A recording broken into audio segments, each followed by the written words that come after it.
క్రీస్తునందు పరిశుద్ధులందరికీ ప్రభుపేట వందనాలు చెల్లిస్తూ ఉన్నాను. సముద్రము నేర్పించే జీవిత పాఠం. సముద్రము నేర్పించే జీవిత పాఠం. మనందరికీ సముద్రం బాగా తెలుసు. చిన్నప్పటి నుంచి కూడా మన జీవితంలో ప్రతిసారి కూడా మనము సముద్రానికి వెళ్తూ ఉంటాం, సంతోషించి వస్తూ ఉంటాం. కానీ క్రైస్తవ బిడ్డలుగా ఈరోజు సముద్రం నాకు నేర్పించే పాఠం ఏంటి? మొట్టమొదటగా సముద్రం నేర్పించే పాఠం ఏంటంటే, సముద్రం చచ్చినదేది కూడా తనలో ఉంచుకోదు. చూడండి, ఏది చనిపోయినా తనలో ఉంచుకోదు. సజీవులుగా ఉంటే, అది జీవించి బ్రతికి ఉంటే తనలో ఉంటుంది, కానీ చచ్చినదేది కూడా సముద్రం తనలో ఉంచుకోదు. చచ్చిన చేపలైనా తాబేలైనా అనేక జీవులు చనిపోయింది ఏదైనా కూడా ఒడ్డుకు రావాల్సిందే. అంటే సముద్రం ఏమి నేర్పిస్తుంది? నీలో ఏ చచ్చిన అనుభవం కూడా ఉండకూడదు. ఏ పాపం విషయంలో మీరు చనిపోయారో మరలా తిరిగి ఆ పాపం మీరు చేయకూడదు.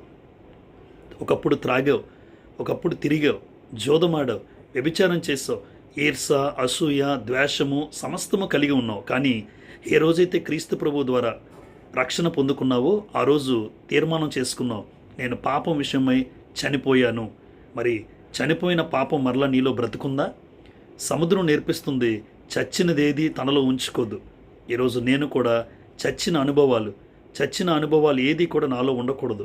ఆ పాపపు ఆలోచనలు, పాపపు తలంపులు, పాపపు జీవితం ఏది నీలో ఉండకూడదు. కారణం, చచ్చినదేది సముద్రం తనలో ఉంచుకోదు. రెండోదిగా ఇర్మియా గ్రంథం 5వ అధ్యాయం 22వ వచనాన్ని మీరు చూడగలిగితే, సముద్రము దాటలేకుండానట్లును దాని తరంగములు ఎంత పొర్లెలను అవి ప్రబల్లేకయు ఎంత ఘోషించినను ఇసుకను సరిహద్దుగా నియమించిన నాకు మీరు భయపడరా అంటాడు దేవుడు. నిజమే, దేవుడు సముద్రానికి హద్దులు నియమించాడండి.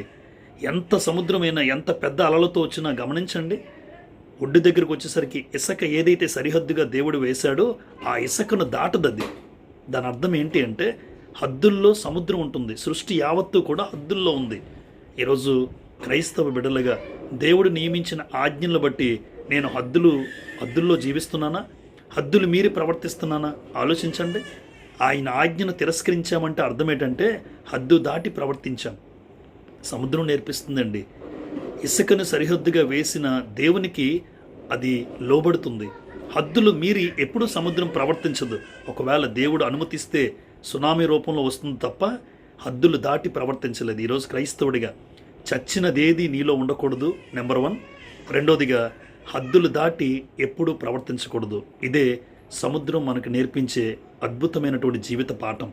అలా మనం బ్రతికి మన జీవితాలను ముందుకు నడిపించుకోవాలి. అందరికీ వందనములు.